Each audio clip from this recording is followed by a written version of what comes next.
Nós que pregamos ano após ano, há alturas em que nós vamos olhar para a Palavra de Deus, fazer uma introspeção no nosso coração, procuramos avidamente um tema para partilhar com os outros e às vezes não temos. Lembro-me que já houve situações em que eu me ponho a desfolhar a Bíblia, a ver se parava em alguma passagem para poder partilhar e preparar uma mensagem. Mas aprendi uma coisa ao longo destes anos. Quando nos falta o tema, há um refúgio. Há sempre dois temas disponíveis, necessários, interessantes. E nós podemos nos refugiar aí.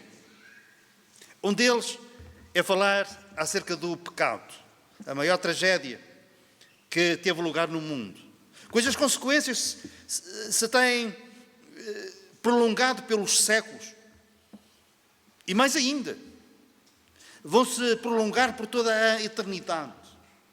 Porque nós, se levarmos connosco os nossos pecados para a eternidade, isso significa condenação e haverá consequências eternas por causa disso. Portanto, falar acerca do pecado é sempre um tema importante, é sempre um tema atual e necessário.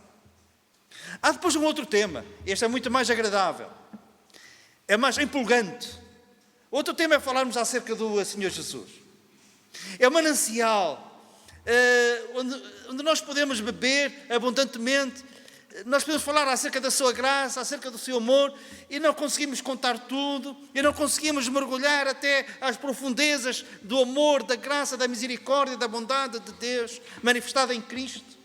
E, portanto, falar acerca do Senhor Jesus é sempre um lugar onde não nos falta assunto importante, temas que a nossa alma necessita, e conhecê-lo mais, conhecê-lo melhor, é sempre algo valioso. E espero que isto também aconteça esta tarde, porque vamos falar acerca do Senhor Jesus. E vamos falar dele como sendo o único pastor. Falar acerca de Jesus como o pastor das nossas almas. E eu queria partilhar então alguns pensamentos acerca disto, acerca deste tema. Não vamos sair dele.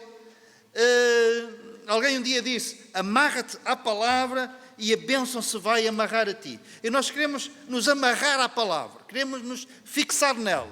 Não queremos divagar, ir de Gênesis até Apocalipse. Não, nós temos um objetivo, temos um propósito, e é falar acerca da pessoa gloriosa do Senhor Jesus. Neste âmbito, Jesus, o único pastor.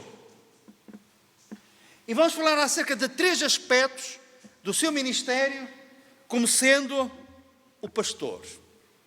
Pastor por excelência, pastor com letra maiúscula, com todo o impacto que esta palavra nos pode trazer. Jesus, o único pastor. E há 3 aspectos na sua pessoa e no seu ministério que nos falam acerca dele como sendo o pastor. E o primeiro é este: eu sou o bom pastor. O bom pastor dá vida pelas ovelhas. Isto está em João capítulo 10. Jesus assume-se como sendo o bom pastor. Se fosse apenas pastor, já era elucidativo. Mas ele coloca este adjetivo: eu sou o bom pastor. Porquê? Porque ele queria que as pessoas o comparassem com os pastores que eles conheciam. Ele está a falar para um povo que conhecia a palavra de Deus. E no livro de Ezequiel, por exemplo, o Senhor queixa-se acerca dos pastores de Israel, dizendo que eles não eram bons pastores. Porquê? Porque eles não procuravam as ovelhas que se tinham desgarrado, eles não curavam as feridas, e eles dominavam o rebanho de Deus, como que se esse rebanho fosse deles. E o Senhor a certa altura diz: eu vos darei pastor segundo o meu coração. E o pastor por excelência segundo o coração de Deus é o Senhor Jesus, que veio e diz, contrariamente aos outros, aqueles que vocês conhecem agora, os fariseus, os escribas, que colocavam pesados fardos sobre as ovelhas de Deus. E eles nem com um dedo tocavam nesses fardos. Lembro que um dos fariseus um dia disse uma coisa. Ele disse, virando-se para o povo, este povo é um povo ignorante. E ele amaldiçoa o povo que estava a apacentar. É um povo maldito. E veio Jesus, e aqueles que eram ignorantes, ele ensinava-os. Aqueles que estavam sob a maldição, ele abençoava. E ele veio para abençoar. Ele veio para salvar. Ele veio para curar aquele que estava doente. Ele veio para procurar aquele que se tinha desviado, sem exercer domínio sobre eles. O bom pastor, ele prova que é o bom pastor como? Dando a sua vida pelas ovelhas. Ele dizendo que é o bom pastor, isto com certeza que enfureceu os próprios pastores de Israel, os líderes religiosos. Porquê? Porque eles tinham dito, eles sabiam que não havia ninguém bom senão Deus. E Jesus, quando assume que é pastor, mas que é o bom pastor, ele não diz eu sou um bom pastor ou um pastor. Não, ele diz eu sou o bom pastor. Aquelas mentes ginasticadas, conhecendo a palavra de Deus, ainda mais enfurecidos ficavam. Porquê? Porque sabiam que havia uma mensagem subliminar, que era uma maneira de Jesus apresentar-se outra vez a eles como tendo vindo do céu, como tendo vindo da presença do Pai, manifestando o Pai, porque Ele, noutra parte, como diz, eu e o Pai somos um. Ele assume a sua divindade quando diz que é o bom pastor. E tem mais ensino esta passagem. O bom pastor dá a sua vida. Noutra parte ele diz, ninguém me tira a vida, eu de mim mesmo a dou. Eu tenho poder para a dar e tenho poder para tornar a tomá-la. Às vezes nós esquecemos este pormenor importantíssimo. Às vezes vemos Jesus, ou podemos vê-lo como um mártir, como alguém que foi vencido, que foi derrotado, que foi preso e que não tinha alternativa. Ele tinha alternativa. Ele podia se ter libertado daqueles que o queriam prender. E ele manifestou isso, ele provou isso. Quando o foram prender, a quem é que buscais? A Jesus Nazareno. Sou eu ou eu sou. Ele assume o título que o Senhor mandou que Abraão dissesse quando fosse falar com o faraó. Então, mas quem é que eu digo? Se ele me perguntar quem é que te enviou, o que é que eu digo? Qual é o teu nome? Tu dizes, eu sou, me enviou a vós. Eu sou. Então, quando eles perguntam, melhor, quando Jesus pergunta, a quem é que vós buscais? A Jesus Nazareno. E Jesus responde, eu sou. Eles queiram por terra. Eu sou. Antes que Abraão existisse, tinha ele dito também aos líderes religiosos, antes que Abraão existisse, eu sou. Eu sou. A divindade de Cristo, a quem a põe em causa, dizendo que ele é um mero profeta, ou então, como alguns dizem, um Deus pequenino. Não, ele é o verdadeiro Deus e a vida eterna. Estou a citar a palavra de Deus. Eu sou o bom pastor que dá a sua vida, ninguém me tira. Eu não sou um mártir. Há um objetivo, há um propósito. Eu para isto vim. Pai, se é possível, passa de mim este cálice, mas eu para isto vim.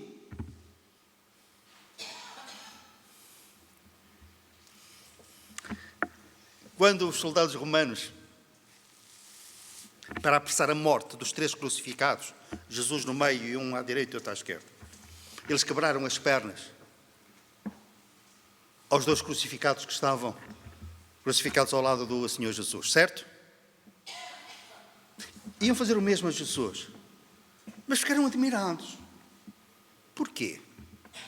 Porque ele já estava morto, certo? E para confirmar, um dos soldados espeta-lhe a lança no lado e saiu sangueado. Porquê é que Jesus já estava morto? Porque a Bíblia tinha uma profecia que dizia: e nenhum dos seus ossos será quebrado. Portanto, eles não iriam quebrar as pernas do Senhor Jesus. Nenhum dos seus ossos será quebrado. E a outra razão: ninguém me terá a vida, de mim mesmo a dou. E como é que ele deu a vida? E ele, com um grande brado, ele exclama e diz: está consumado. É com um grande brado, não é em fraqueza, não é em agonia. Não, é com um grande brado. Tenho poder para dar a minha vida. Ninguém me atira. Eu de mim mesmo a dou. E isto é maravilhoso aos nossos olhos e aos nossos corações. Mas indo para esta passagem,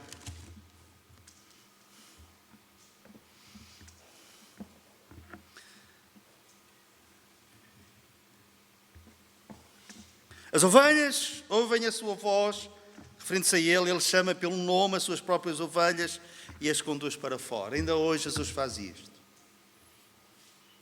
Ele chama. E é pelo nome. Estou à porta e bato. Se alguém ouvir a minha voz e abrir a porta.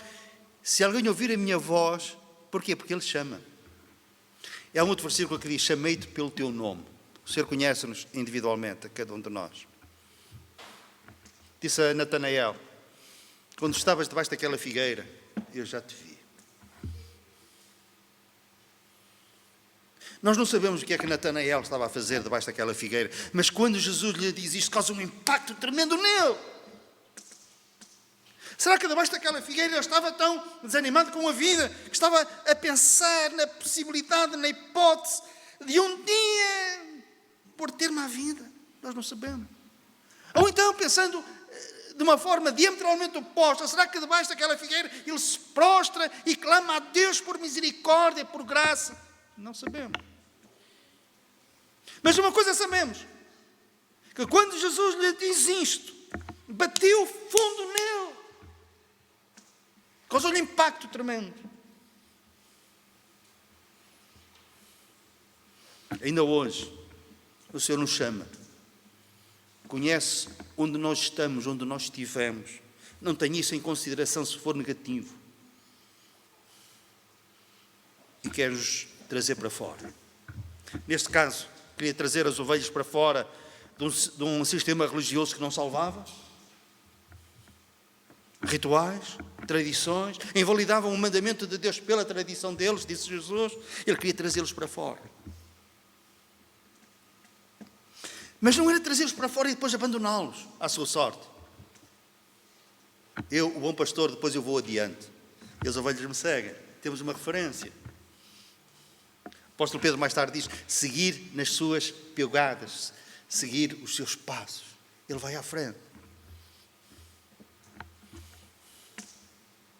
Há um país, que eu não sei qual, sei que é em África,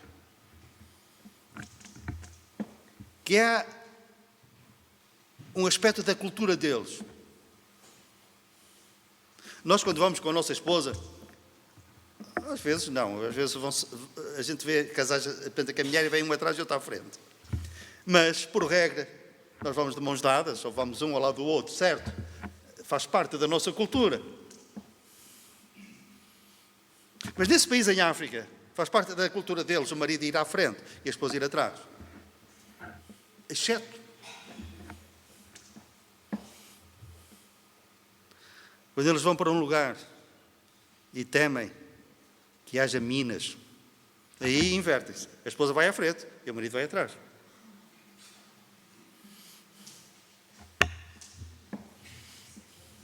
Este mundo é um terreno minado, mas neste terreno minado, Jesus vai sempre à frente. Amém? Nós vamos atrás. Seguir nas suas pisadas. E ele diz: eu estou para fora. Eu vou adiante delas e elas me seguem.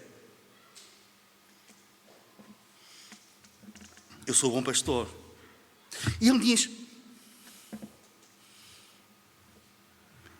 E aqueles que dão ouvidos à minha voz, eu os trago para fora e vou à frente e dou-lhes a vida eterna. Lemos isso no versículo 28. E eu lhes dou a vida eterna. Ponto final. E eu lhes dou a vida eterna. E jamais perecerão, e ninguém as arrebatará da minha mão. Aquilo que o meu Pai me deu é maior do que tudo. E da mão do Pai ninguém pode arrebatá-las. Eu e o Pai somos um. Estamos nas mãos do Filho, do Senhor Jesus. Estamos na mão do Pai. Estamos em inteira segurança. Jamais ninguém as arrebatará da minha mão. Ele nos tirou. Há um exemplo de um bom pastor de ovelhas, fisicamente falando. É David. David era um pastor bom.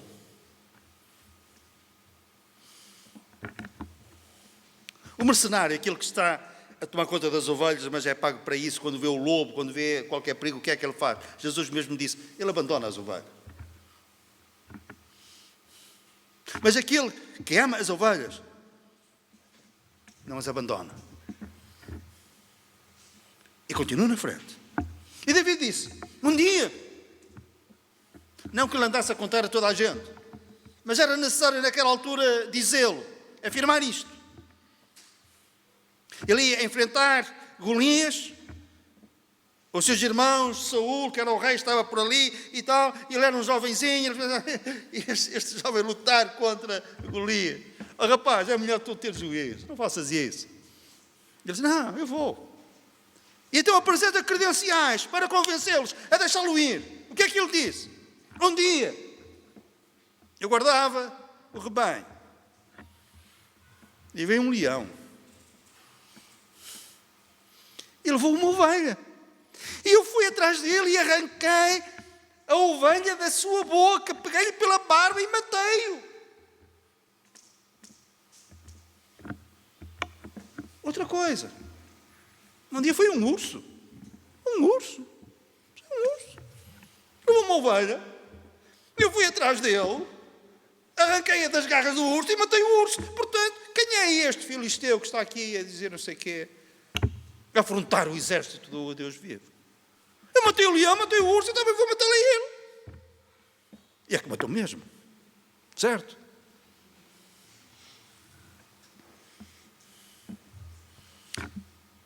Se há pastores assim, que cuidam das ovelhas, quanto mais o bom pastor nos dará inteira segurança. Amém? Ele é o bom pastor.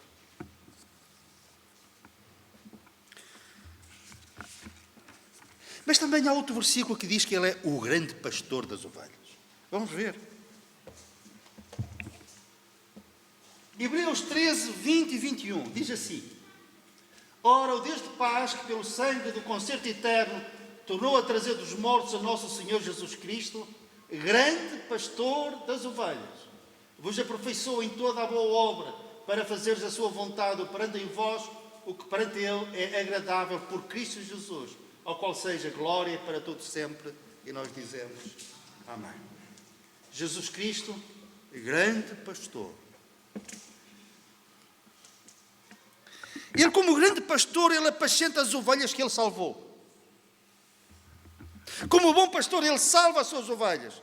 Como grande pastor, ele apascenta as ovelhas que salvou.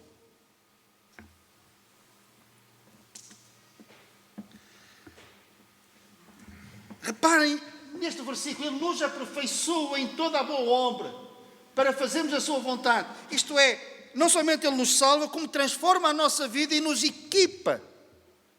Dá-nos capacidade para nós abundarmos em toda a boa obra, para nós fazermos o bem. Boas obras. Boas obras não para sermos salvos, mas boas obras porque fomos salvos.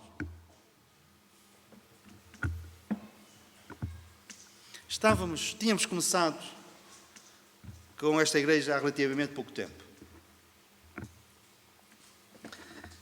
Um dia organizamos um almoço para os lados de Lobão. Quem é que se lembra, quem é que esteve lá? Arroz de feijão, junto a um riacho. Lembram-se? Para lá uma pessoa que eu não conhecia. Sabia que era de Souto. Alguém me disse, é de Souto. Eu não a conhecia. O Serafim conhece-a bem. Mas eu não vou dizer quem é. E essa pessoa estava sentada assim, a uma certa distância. Olhar, com fraca cara. E estava lá sozinha. E eu aproximei-me, a sorrir. E ele disse, eu não a conheço. E ela disse, mas assim eu conheço bem.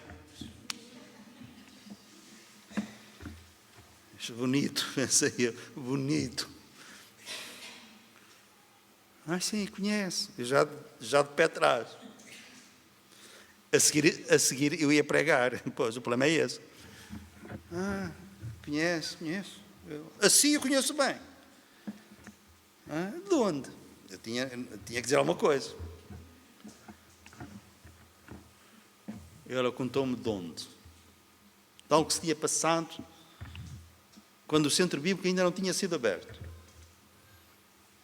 Lembra-se, num dia lá no hospital. O sangue de Cristo tem poder.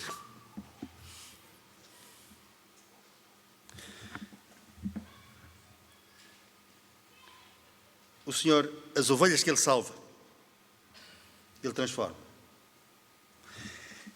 Há uma fotografia que eu quero partilhar convosco. Fotografia? É esta. Daí se calhar não se vê bem. O que é que acham que esta árvore, que espécie de fruto é este? Diospíros. Eu frequentemente passo num sítio para os lados de São João da Madeira. Quando é tempo de Diospíros, é um terreno que está abandonado. Uma casa velha e um terreno abandonado. Silvas, árvores, ervas. Mas tenho um diospireiro grande. E quando é tempo de Diospíros, eu vejo assim. É uma coisa impressionante.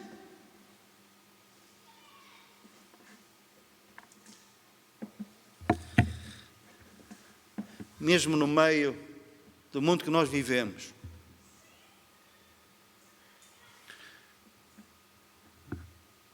Ervas daninhas, silvas, contrariedades, provações de várias ordem. Há um versículo em Filipenses que diz assim, cheios de frutos da justiça, que são por Jesus Cristo, para a honra e glória de Deus. Frutos cheios de frutos da justiça, que nós não temos capacidade para dar, mas que são por Jesus Cristo, para a glória e louvor de Deus.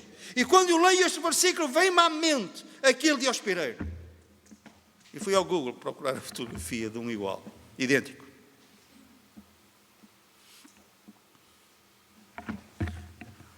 Agora imaginem este diospireiro com 3 ou 4 aqui assim, que é preciso uns binóculos para que sejam vistos. O grande pastor das ovelhas vos aperfeiçoou em tudo, para que por meio dele nós possamos dar fruto para Deus. Amém?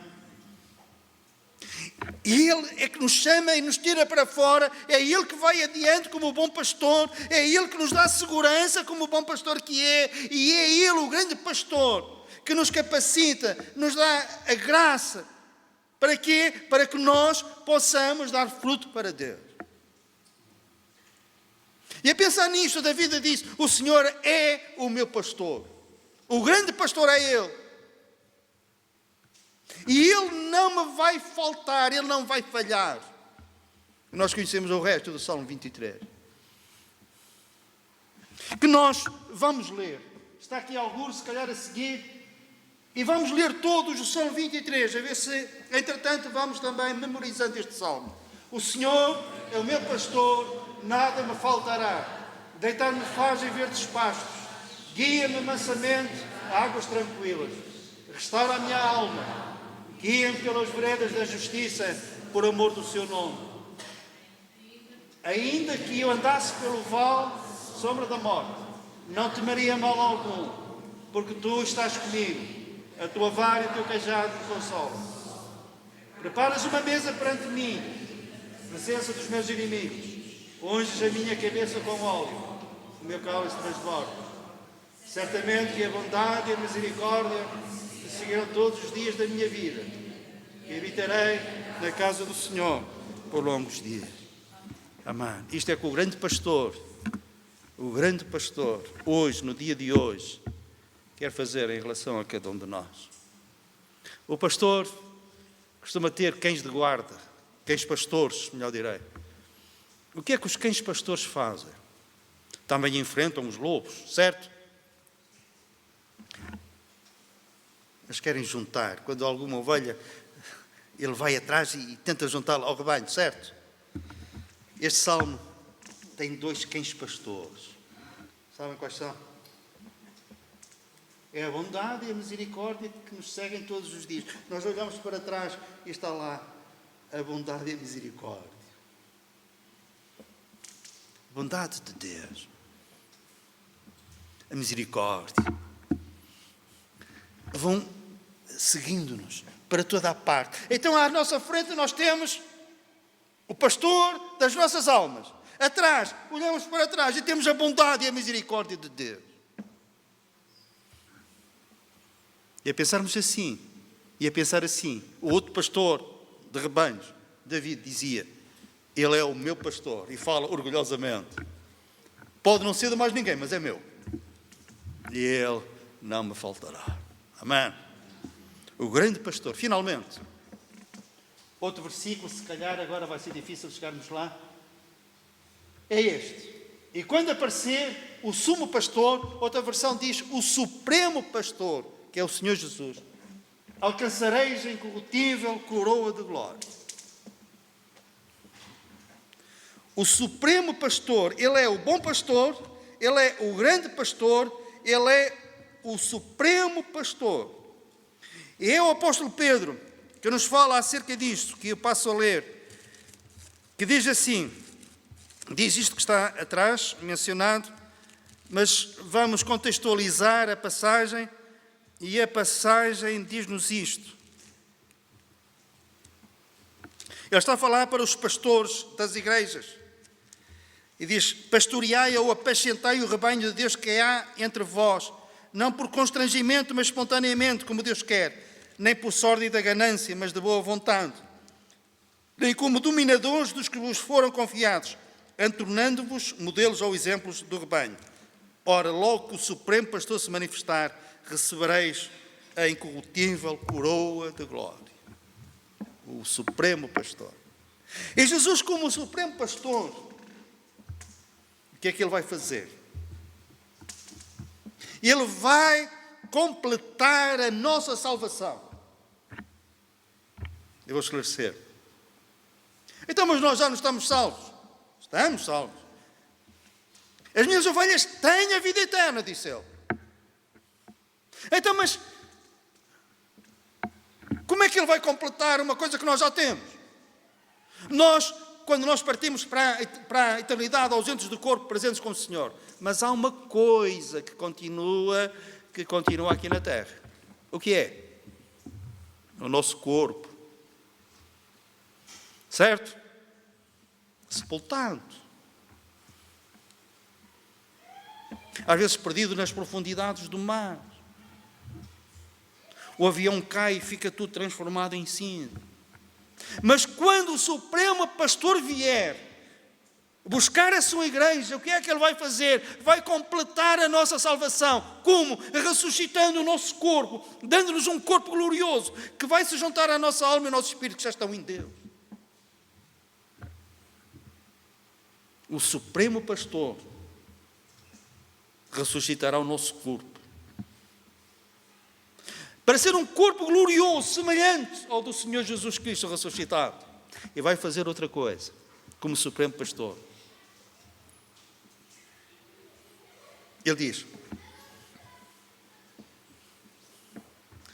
eis que cedo venho, E o meu galardão está comigo para dar a cada um. E Ele vem também para premiar, para recompensar, para galardoar o seu povo. A alguns, não, é a cada um. Cada um receberá de Deus o louvor. Nem que seja por uma coisa tão pequena, que nós até esquecemos. Mas alguém que se lembra que fizemos isso há 10 anos atrás.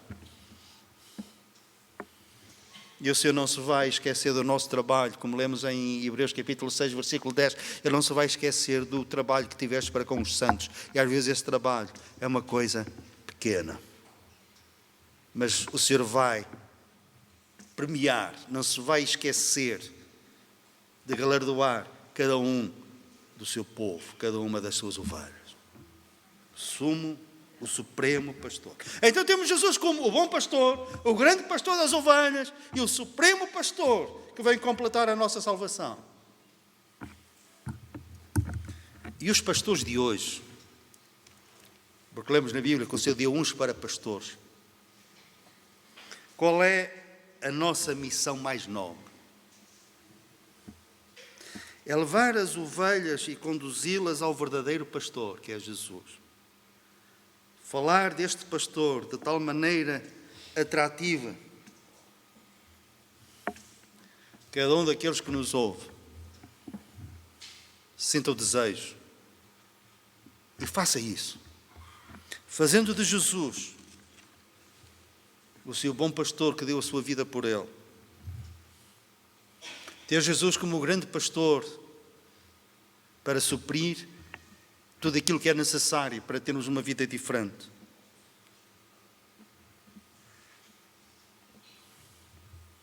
E criar esta bem-aventurada esperança que quando Ele vier, vai galardoar as suas ovelhas, cada uma. E vai completar a nossa salvação ressuscitando o nosso corpo. Nosso corpo abatido, para ser conforme o seu corpo glorioso. E se os pastores do seu povo fizerem isto, no mesmo versículo diz que quando Ele se manifestar, haverá uma atenção particular para esses. O Senhor diz que é a coroa incorruptível de glória. O Senhor nos abençoe. Amém.